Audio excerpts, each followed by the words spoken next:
Bueno, esta lección nos dice un manual que tenemos por aquí, que es fundamental y sencilla para el creyente. Es tan básica pero tan importante que es necesario recordarla, ¿cierto?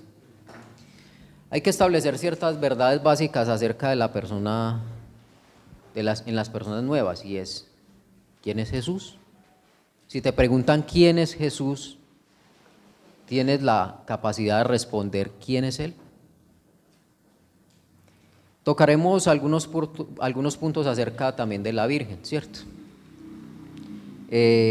Nuestro propósito no es criticar a los que no son cristianos o lo que hemos aprendido en la iglesia tradicional, los que vienen de la iglesia católica, ¿cierto? No es crear un conflicto con esto, sino entender bien qué es lo que basados en la palabra de Dios, con base en la Biblia, podemos encontrar de Jesucristo, de su nacimiento y de algunos aspectos de su vida. Entonces vamos a ver inicialmente su nacimiento y su niñez. Quisiera que viéramos un pasaje, Lucas capítulo 1, versículo 26 al 38, por favor nos ubicamos.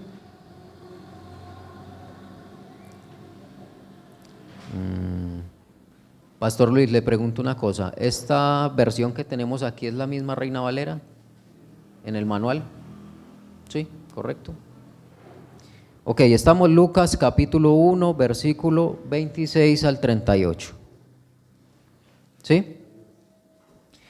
Dice, versículo 26, al sexto mes, el ángel Gabriel enviado por Dios a una ciudad de Galilea llamada Nazaret, a una virgen desposada con un varón que se llamaba José, de la casa de David, y el nombre de la virgen era María.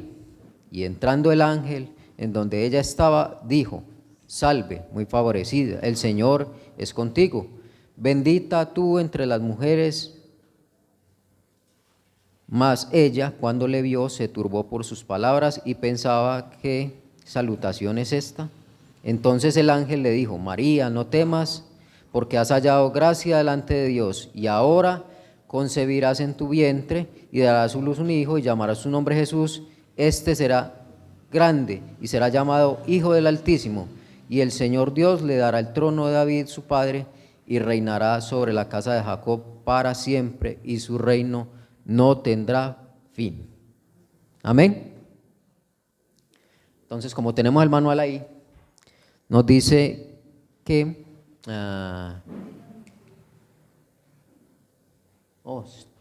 me quedó un poquito pequeño el texto, qué pena. ¿Que fue anunciado por quién? Por el ángel Gabriel. Bueno, se supone que debíamos estudiar el manual en la casa y traerlo ya, ¿cierto? Llenito con lo que era. Pero nos dice que el ángel Gabriel fue quien vino a anunciar a María que iba a dar a luz un hijo, cuyo nombre sería Jesús, que significa Salvador.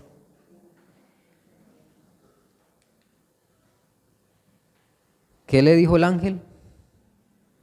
Que él sería llamado Hijo de Dios. Amén. Hijo de Dios. Y que iba a recibir el trono de David, que su reino sería para siempre. Amén. Este es muy diferente de todos los otros reyes, de todos los otros reinos, porque el reino del Señor Jesucristo es eterno.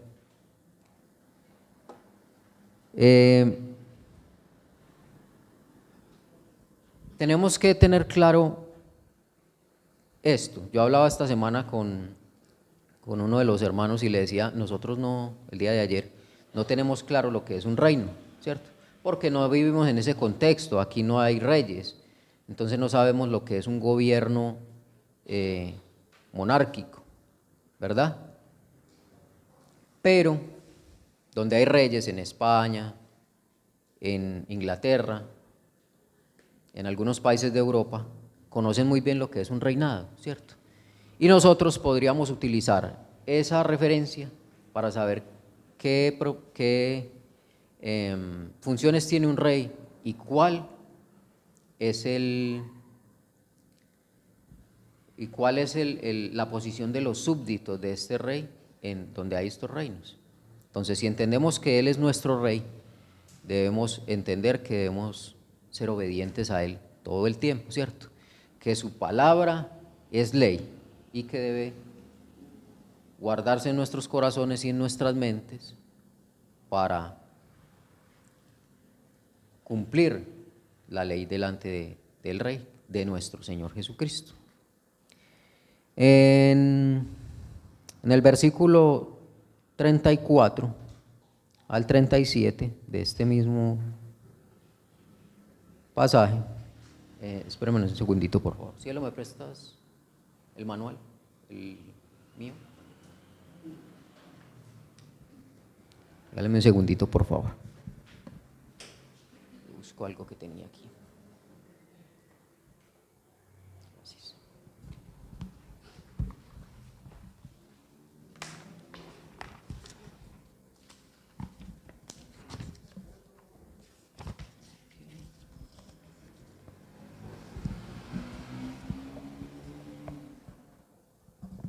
Bueno, entonces nos dice,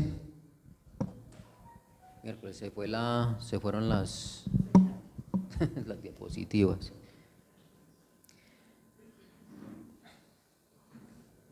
Ok, que su reino sería para siempre. ¿Y por cuál motivo Jesús entonces fue llamado Hijo de Dios? ¿Qué nos dice el versículo 34 al 35? Dice que entonces María dijo al ángel: ¿cómo será esto? Pues no conozco varón. Respondiendo el ángel le dijo: el Espíritu Santo vendrá sobre ti y el poder del Altísimo te cubrirá con su sombra, por lo cual también el santo ser que nacerá será llamado Hijo de Dios. Y aquí tu parienta Elizabeth, ella también ha concebido un hijo en su vejez, y este es el 6º mes para ella, la que llamaban estéril, porque nada hay imposible para Dios. Entonces María dijo: he aquí la sierva del Señor, hágase conmigo conforme a tu palabra. Y el ángel se fue de su presencia. A diferencia de cualquier otro nacimiento del que hayamos tenido referencia, el nacimiento de Jesús fue anunciado por el ángel Gabriel, pero adicionalmente fue concebido por el Espíritu Santo. Esto era parte de una promesa para el pueblo de Israel, una promesa para la humanidad acerca del Mesías, que sería concebido de manera sobrenatural, de forma sobrenatural, y que no sería un hombre cualquiera. Vendría como hombre, pero no sería un hombre cualquiera. Amén. En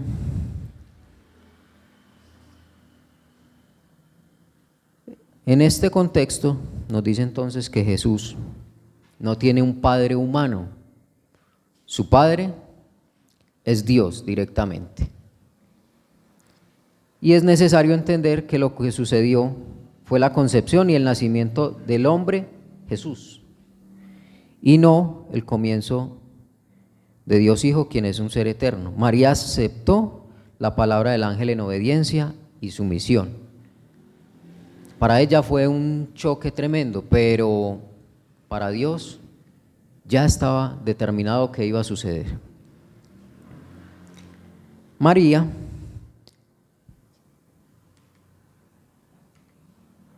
llamó a Dios su Salvador. Amén. Porque ella, siendo la delegada por Dios para que Jesús naciera, entendía que necesitaba a Dios como su Salvador. Ella no era su propia salvadora, que es también parte del conflicto que se tiene en cuanto a la iglesia tradicional. Adoran, exaltan, alaban el nombre de María, pero María se humilló delante del Señor y le dijo: tú eres mi Salvador, ¿cierto? Y reconoció a Jesús también como su Salvador, siendo hijo de Dios.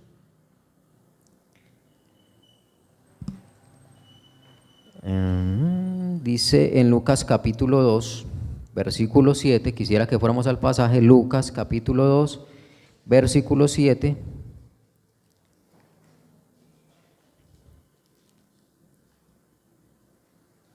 Y dio a luz a su hijo primogénito, y lo envolvió en pañales y lo acostó en un pesebre, porque no había lugar para ellos en el mesón.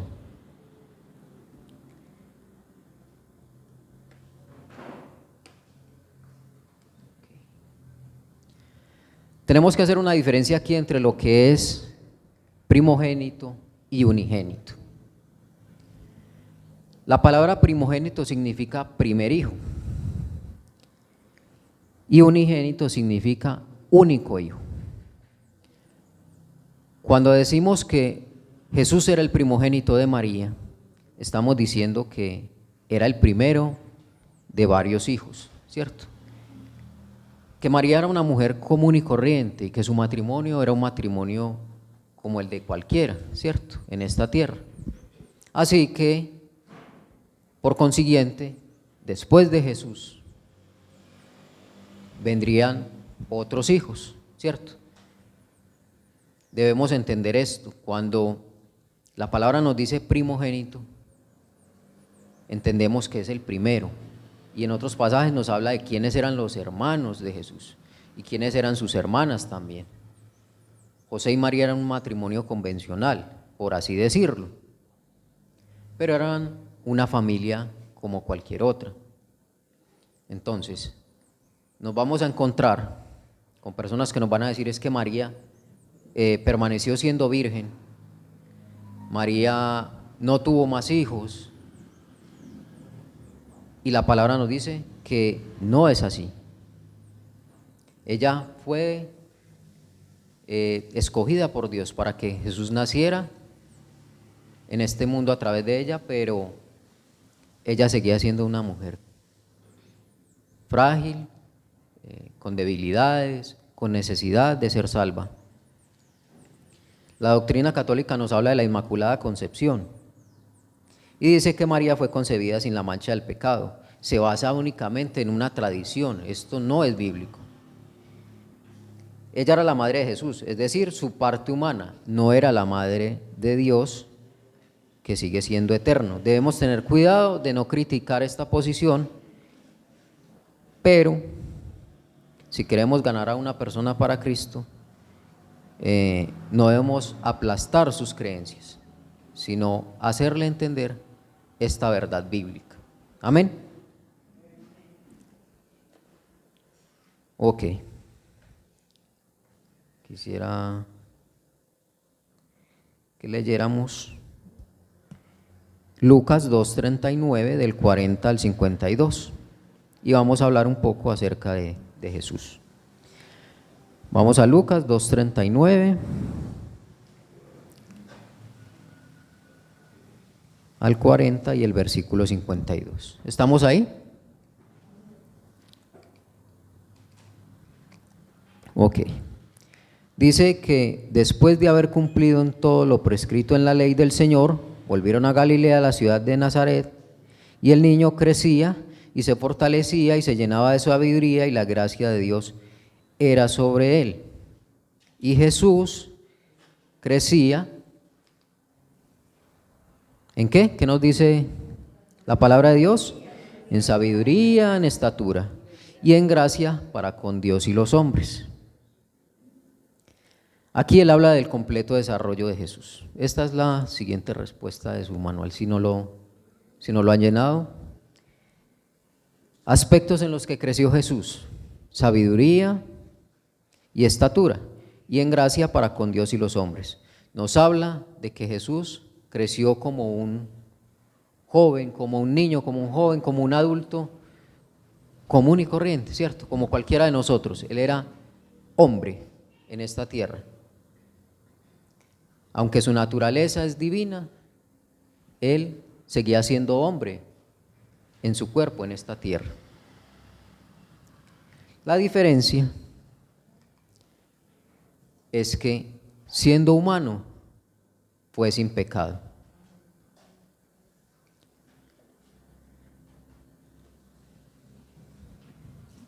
Uy, sí me quedó pequeño. En Primera de Timoteo capítulo 2 versículo 5 nos dice, Primera de Timoteo 2, 5, los que están usando su Biblia para complementar lo del material, nos dice, porque solo hay un Dios y un solo mediador entre Dios y los hombres, Jesucristo, hombre. Amén. Jesucristo seguía siendo hombre en medio de su naturaleza divina, conservaba su humanidad.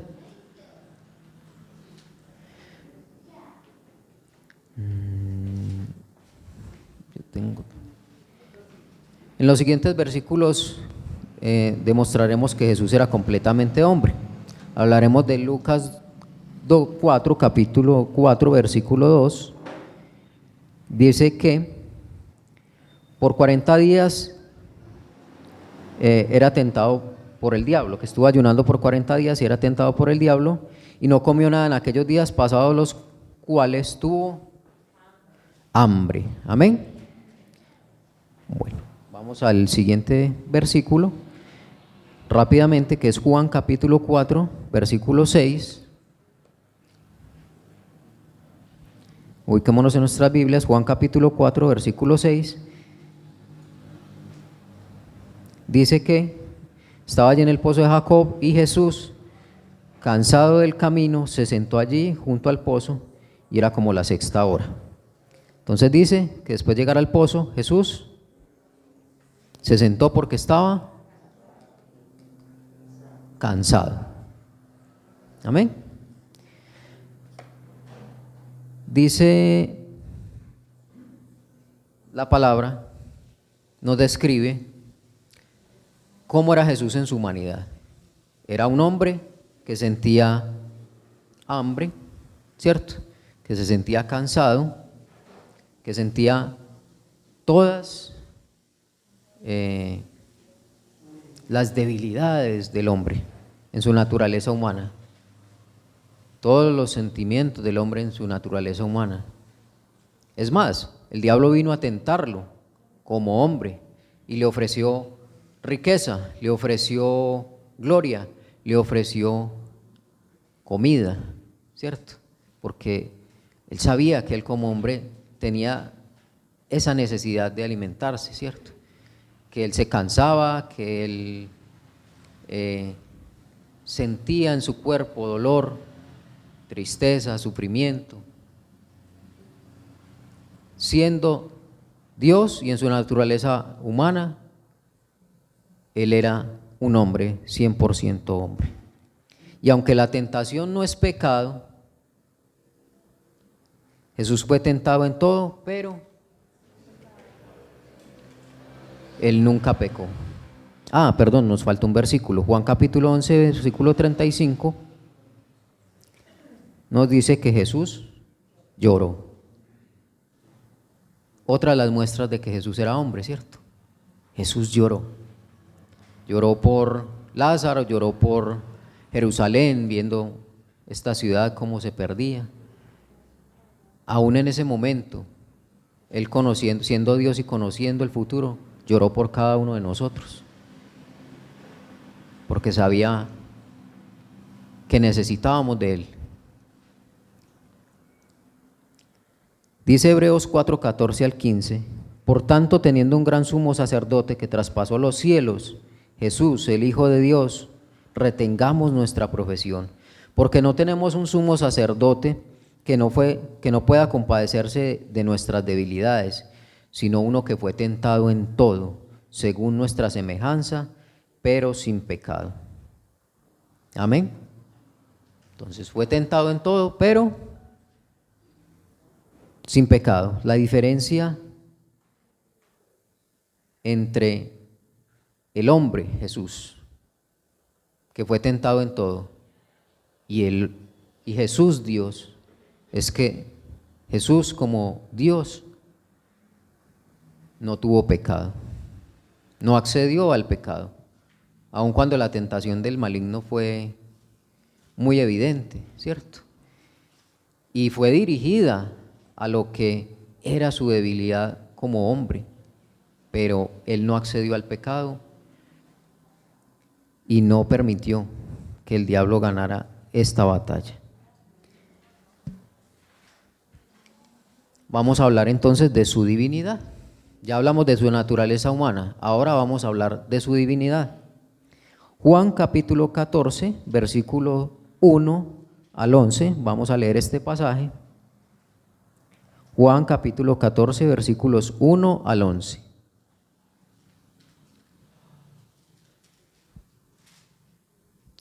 Cuando estemos ubicados me dicen amén.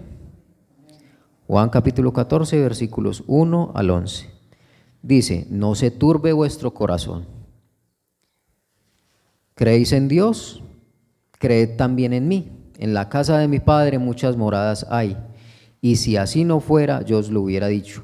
Voy pues a preparar lugar para vosotros, y si me fuere y os preparare lugar, vendré otra vez y os tomaré a mí mismo, para que donde yo estoy vosotros estéis. Y sabéis a dónde voy, y sabéis el camino. Le dijo Tomás: Señor, no sabemos a dónde vas. ¿Cómo pues podemos saber el camino? Jesús le dijo: yo soy el camino y la verdad y la vida. Nadie viene al Padre sino por mí. Si me conocierais, también a mi Padre conoceríais. Y desde ahora le conocéis y le habéis visto.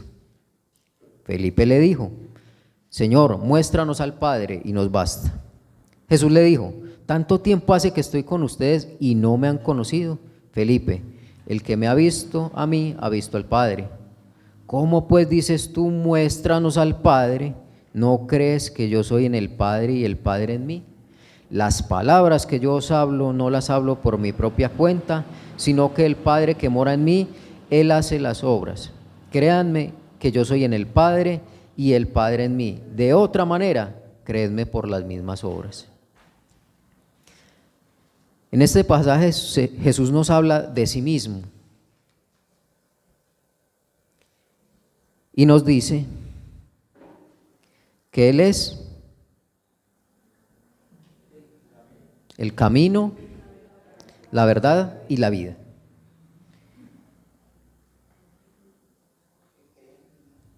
Que crean en Él. Sí, correcto. Él es el camino, la verdad y la vida, ¿correcto? Y nos dice también que nadie puede ir al Padre si no es a través de Jesucristo. Él vino a abrir el camino, Él vino a enseñarnos el camino, pero Él mismo es el camino a través de Jesucristo. Si nosotros llegamos a Jesucristo, podemos acercarnos al Padre. Si no, no es posible, porque no es ni la tradición, ni la Virgen, ni los santos, ni una religión X, no es la meditación trascendental, no es el yoga, es Jesucristo el camino. Amén. Si le conocemos a Él, conoceremos también al Padre.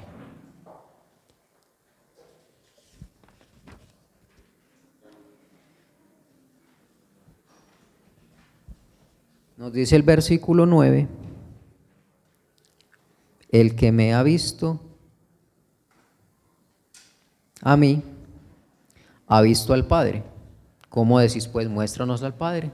Si nos acercamos a Jesús, nos acercamos al Padre.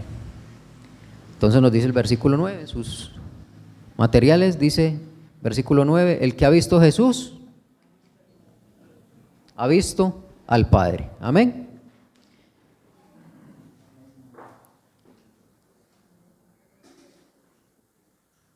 Y por último, nos dice el versículo 10, que Jesús es en el Padre y el Padre en Jesús. De otra manera, si no creemos que Jesús es Dios, entonces por cuanto hace las mismas obras de Dios, entonces podemos decir que Él es Dios. Ok, bueno, continuamos, vamos a Mateo capítulo 14, versículos 22 al 33. Mateo capítulo 14, 22 al 33.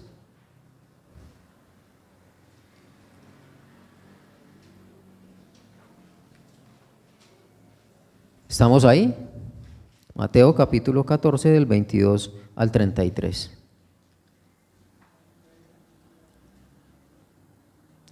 Dice, enseguida Jesús hizo a sus discípulos entrar en la barca e ir delante de él a otra ribera, entre tanto que él despedía a la multitud. Despedida la multitud, subió al monte a orar, y cuando llegó la noche estaba allí solo, y ya la barca estaba en medio del mar, azotada por las olas, porque el viento era contrario. Mas a la cuarta vigilia de la noche Jesús vino a ellos andando sobre el mar, y los discípulos viéndole andar sobre el mar se turbaron diciendo, un fantasma, y dieron voces de miedo. Pero enseguida Jesús les habló diciendo, tened ánimo, yo soy, no temáis. Entonces le respondió Pedro y dijo, Señor, si eres tú, manda que yo vaya a ti sobre las aguas. Y él dijo, ven. Y descendiendo Pedro de la barca andaba sobre las aguas para ir a Jesús. Pero al ver el fuerte viento tuvo miedo y comenzando a hundirse dio voces diciendo, Señor, sálvame.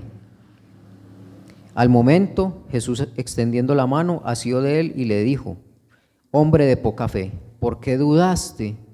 Y cuando ellos subieron a la barca, se calmó el viento. Entonces los que estaban en la barca vinieron y le adoraron diciendo, verdaderamente eres Hijo de Dios.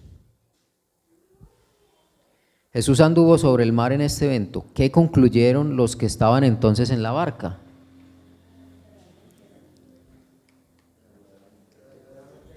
Que él realmente era Hijo de Dios, reconociéndole como Dios, ¿cierto? Para los discípulos era muy difícil, pero para quienes conocían a Jesús en su infancia y en su adolescencia era mucho más difícil, porque ellos le vieron crecer como una persona normal, ¿cierto?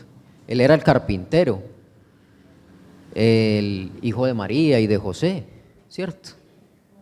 El hermano de Jacobo, de Juan, ¿cierto? Entonces dice, ¿quién es este? Para los discípulos en ese momento fue ver un evento sobrenatural donde Jesús estaba mostrando que es Dios y que a través de estas obras Él se manifiesta como Dios y ellos le reconocieron como tal. El punto principal entonces es la adoración que recibió. Estos que fueron judíos entendieron muy bien que solamente Dios merece adoración. Ellos estaban reconociendo que Jesús era Dios, porque era otro asunto que tenían los judíos, y era que solamente le rendían adoración a Dios. En el momento en que ellos reconocen a Jesús como Hijo de Dios y le rinden adoración, están reconociendo su divinidad, que Jesús es Dios. Amén. En Juan capítulo 1, versículo 1,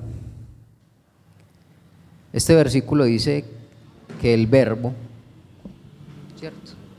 Que en el principio era el verbo y el verbo era Dios, perdón, el verbo era con Dios y el verbo era Dios.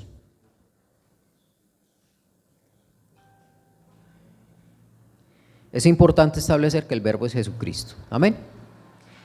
Muchos dicen solamente Dios. Jesucristo era en el principio en la creación. Cuando nos dice en el principio era el verbo o era Jesús, estaba Jesús.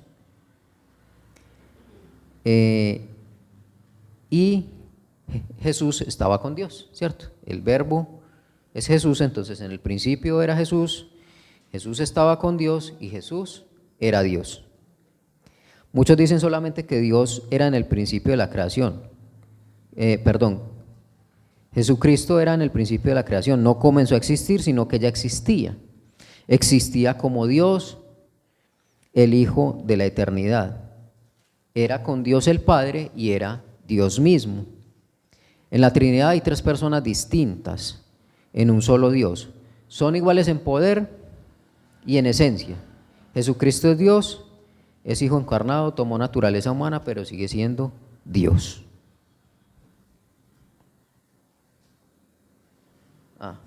Me adelanté un poquito.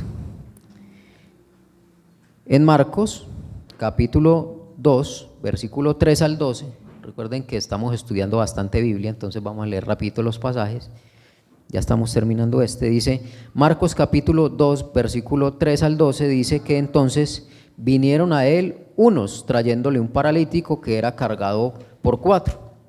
Y como no podían acercarse a él a causa de la multitud, descubrieron el techo de donde estaba y haciendo una abertura, bajaron el lecho en el que yacía el paralítico.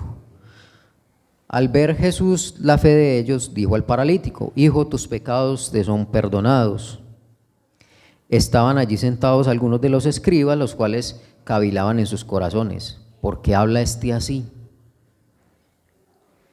Blasfemias dice: ¿quién puede perdonar pecados sino solo Dios? Y conociendo luego Jesús en su espíritu que cavilaban de esta manera dentro de sí mismos, les dijo: ¿por qué caviláis allí en vuestros corazones? ¿Qué es más fácil, decir al paralítico: tus pecados te son perdonados, o decirle: levántate, toma tu lecho y anda? Pues para que sepáis que el Hijo del Hombre tiene potestad en la tierra para perdonar pecados, dijo al paralítico: a ti te digo, levántate, toma tu lecho y vete a tu casa. Entonces él se levantó enseguida y tomando su lecho salió delante de todos, de manera que todos se asombraron y glorificaron a Dios diciendo: nunca hemos visto tal cosa.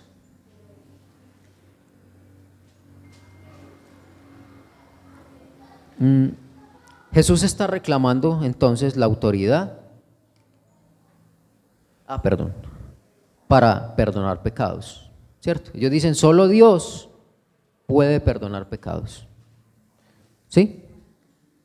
Jesús sana el paralítico, pero también tenía poder para perdonar pecados.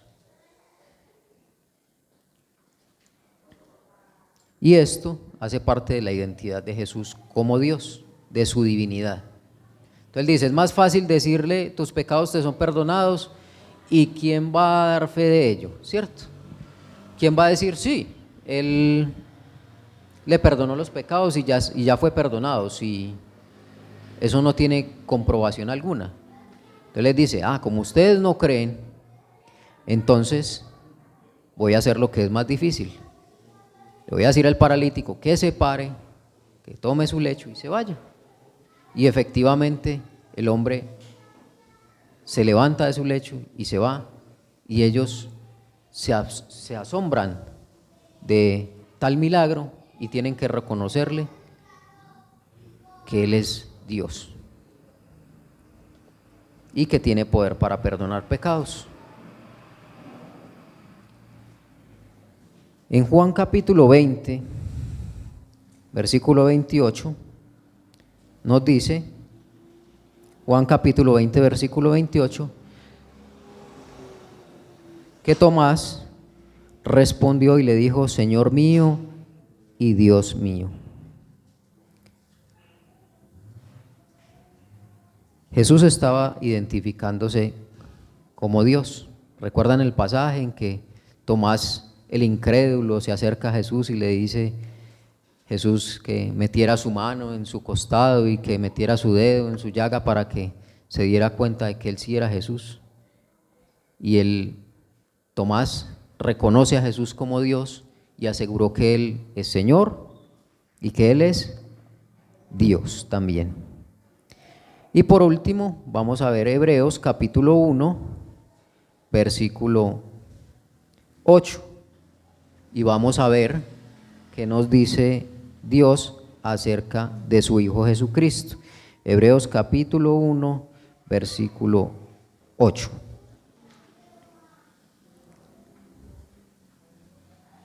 Amén.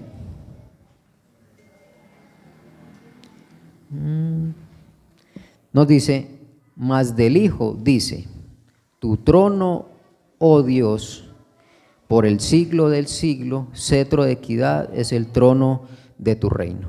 En Hebreos, ¿cómo llama Dios el Padre a su Hijo Jesucristo. Perdón. Se me fue. Tu trono, oh Dios, por el siglo del siglo, cetro de equidad es el cetro de tu reino. Entonces, ¿cómo le llama a Dios? Dios. Dios mismo declara de su Hijo que su Hijo Jesucristo es Dios. Amén. En esta sección hemos visto entonces que Jesús no es solamente un ser humano, sino que también tiene naturaleza divina, que es plenamente hombre y que es plenamente Dios. Amén. Más adelante estudiaremos algunas acerca de la obra de Jesucristo, entonces veremos cosas más profundas acerca de Él. Pero lo principal de este es entender que Jesús fue hombre, pero que sigue siendo Dios y que es uno con el Padre y que tiene poder para perdonar pecados. Todas estas cosas son importantes para que nosotros podamos entender la naturaleza de Jesucristo. Y que María, siendo la madre de Jesús, le reconoció también como su Salvador y Dios. Amén. Gracias, Señor, porque nos permites estudiar tu palabra.